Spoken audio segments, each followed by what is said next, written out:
Maganda. Magandang pamamalakad niya ni Pangulo, ni Bongbong Marcos. Yes, sir, mag-college na unta pero wala siya naka-eskwela kay gusto man ko nagtrabaho lang ako para Pagkain. pagkain.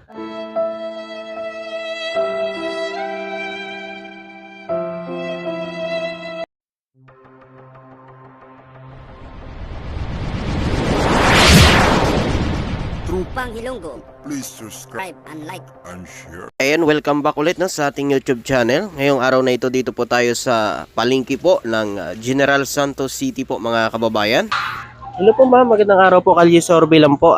Matanong ko lang po, ano pong masasabi nyo sa performance ng ating mahal na Pangulo ngayon? Okay siya, sir. Maganda ang performance ni BBM. So ma'am, ano pong masasabi nyo na isa po sa mga naabutan ng tulong ay ang inyong lugar po sa Jensan? Ano ko, sir, nagtrabaho lang mi dire, sir. At taga saan po kayo, ma'am? Just, sir, Davao Occidental. Davao Occidental. Pero sa inyo po, maganda po ang performance ng ating mahal na Pangulo. Oh, maganda, sir. May mensahe po kayo sa ating mahal na Pangulo, ma'am? Oh, sir, magandang araw, sir. Tapos okay kayo ang good niyan. President Bongbong Marcos. Okay kayo siya. Ayun. Thank you po, ma'am. Maraming salamat. Hello po, sir. Magandang araw po. Kalisurvey lang po, sir. Ano pong masasabi at makukomento niyo sa performance ng ating mahal na Pangulo ngayon? Okay naman, sir. Ganun lang. Sir, ano pong masasabi niyo po na isa po sa lugar ninyo ay naabutan po ng tulong ng ating gobyerno ang pamamahagi ng tulong ng AGES po? Narinig niyo po ba yun, sir? Hindi pa. Hindi pa po. Taga rito po ba kayo, sir? England. Kayo, sir? Ano lang po, sir? Kalisorbe lang po. Ano pong masasabi niyo sa performance po ng ating mahal na Pangulo? Sabi po. Kayo, sir? Kayo, sir? Ano masasabi niyo po sa performance ng ating mahal na Pangulo po? Okay lang naman. Okay lang. Okay lang. Thank you, sir. Maraming salamat. Ma'am, magandang araw. Ma'am, kalisorbe lang po, ma'am. Ano pong masasabi niyo sa performance po ng ating mahal na Pangulo sa ating bansa? Para sa ano yan, sir? Vlog lang po. Parang hindi ko masagot yan, sir. Own opinion niyo po. Lahat naman po tayo may karapatan magsalita. Para po marinig ng ating mahal na Pangulo. Kung sa akin lang, sir, no, dapat unahin yung medyo mahirap. Yun lang akin. Ang tulong talaga ng gobyerno ay para talaga sa mga mahirap. Dito po sa lugar ninyo ay isa po sa mga natulungan ng ating mahal na Pangulo. Ano po ang masasabi niyo doon sa ating mahal na Pangulo? Kung sa akin lang, sir, okay naman siya. Single parent po ba kayo, ma'am? May ano na ako. Pero single parent po kayo? Ito lang, sir, single. Ay, kayo pala, ma'am. Single parents, pero akin, kumpleto ako. Taga saan po? Jensen po kayo, ma'am? Ako, sir, bali, dito lang ako nakatrabaho. Tapos, ang lugar talaga namin sa Kiamba. Sa Kiamba. May mensahe ba kayo sa ating mahal na Pangulo?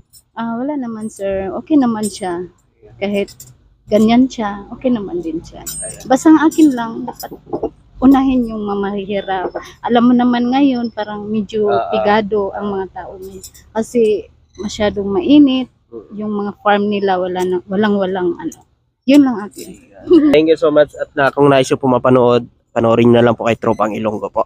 Thank you po. So ma'am, kayo po pala ay single parent, hindi ko natanong kanina. Anong masasabi niyo po doon sa ipinamahagi ng ating mahal na Pangulo sa ating mga kababayan na single parent at magsasaka at ating mga mangingisda dito po mismo sa may General Santos? Sir, ito ako, single parents ko, sir. Wala akong kasama yung maghanap buhay. May anak ko. Ilan po ang anak ninyo, ma'am? Isa lang, sir. Wala siya naka-eskwela kaya wala akong gastos. So, ano nang grade ng inyong pong anak? Ano na siya, sir? Mag-college na unta pero wala siya naka-eskwela kaya gusto man ko. Nagtrabaho lang ako para Pagkain. makaano ng anak ko. So, Nay, wala po ba kayong nilalapitan para sa scholar po? Kasi alam ko po, meron po eh. Wala, sir. So, may mensahe ba kayo sa atin? Trabaho yung anak ko kay ano siya, magtigom daw siya, sir, para maka-eskwela daw sa sunod ko na naitigom niya. Pero alam ko po, ma'am, meron na pong ano po ang ating mahal na Pangulo na para po sa ating mga kabataan na gusto mag-aral at ayon pa po dito sa akin nalaman na balita na mayroon pong pinirmahan po ang ating mahal na Pangulo na pwede na po mag-exam ang bata kahit hindi pa po nakabayad. Wala sir, kay ano man siya, nagtrabaho pa man good siya sir. Anong grade niyo po, ma'am? Mag-ano na siya karon, College? umana sa senior high. Senior. Graduate sa senior high. Graduate na siya, kolehiyo na siya po, ma'am. So, ba't di po inyo ilapit po sa city hall niyo po, ma'am? Nagtrabaho pa man po sir, tapos siya po nagtrabaho. So, mag-iipon pa siya. Mag-iipon siya bago. Pero ma'am, ito lang po masasuggest ko sa inyo, ma'am. Ilapit niyo po sa city niyo po kasi meron pong programa ang gobyerno para sa mga scholar. Ayun po. So ayun po, Nay. Doon po ba sa lugar ninyo, Nay, ay wala pang nakarating na para sa mga single parent? Wala sir. Ambot sa uban sir, pero ako wala. Doon sa lugar niyo mismo sa Davao? Sir, ang para sa akin sir, wala ko ka dawat sa tama sa single parents kay wala manggod ko naka-apply ana sir, kay ingo manggod nila dili daw kakuan kun ang grado sa ang edad sa bata daw tapos na sa 18 dili daw ka-appeal sa single parents, single mom. Dili ka dawat sa kuan sa single mom. Sabi yung mga kasama mi doon sa among barangay. Try nyo po, ma'am, sa City Hall nyo mismo. Alam ko po meron pong tulong para sa mga kabataan, scholar po, para sa mga kabataan na gusto mag-aral po. Alam ko po meron pong ganun ang gobyerno ngayon. Sir. Try nyo na lang po. Thank you Sige. po, ma'am. Maraming salamat po. Salamat. Ito mo. Shoutout sa TikTok ko. Anong pangalan ng TikTok mo, sir? Follow nyo, Part Francoan. Iyon. Franco kayo, sir? Oh, Ayun. Franco Gads. So yun po, follow nyo po siya sa TikTok niya, mga kababayan. Hello, sir. Magandang araw po. Sir, anong pangalan natin, sir? Alex Dato. Ayun. Sir Alex Dato, ano po ang masasabi nyo sa performance ng ating mahal na Pangulo? Magandang pamamalakad niya ni Pangulo, ni Bongbong Marcos. So, Yes. ano po ang masasabi nyo dito na isa po dito sa lugar ninyo ay naabutan niya ng tulong? Karamihan nakakuha talaga. Karamihan.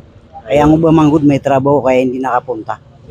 Oo. So, ano pong masasabi nyo doon na ang natulungan po ng ating mahal na Pangulo ay yung mga nangangailangan ngayon, katulad po ng mga magsasaka, mangingisda, at ang ating mga driver at ang ating single parent.